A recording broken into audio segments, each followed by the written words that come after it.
The man who stood at the bus stop every day, even when the bus wasn't coming. I've seen this man at the bus stop every day for the past 6 months.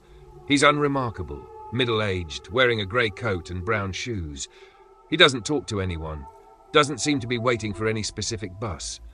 He just stands there, hands in his pockets, staring straight ahead. At first, I thought nothing of it. Maybe he was a commuter like the rest of us. But something started to feel off. He wasn't looking at his phone, like everyone else waiting for the bus. He wasn't fidgeting or checking his watch. He just stood there, as still as a statue. I'd pass by him every morning on my way to work, and he'd always be there, never a single step forward or back. Always in the same position, in the exact same spot. But one morning, I was running late. I rushed to the bus stop and glanced at my watch. The bus was due any minute. The man was there, of course, but something about that day was different. As I waited for the bus, I glanced over at him, and this time I noticed something strange. His eyes were wide open, but he wasn't blinking. I felt a shiver run down my spine.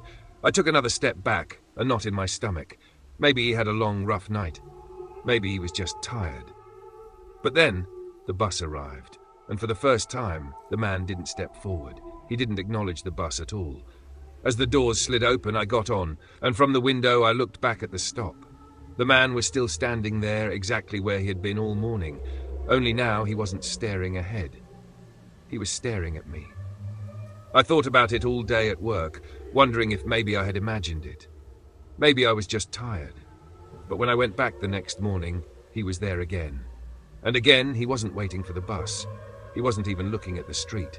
This time his eyes were fixed directly on me, and his lips just slightly curled into a smile.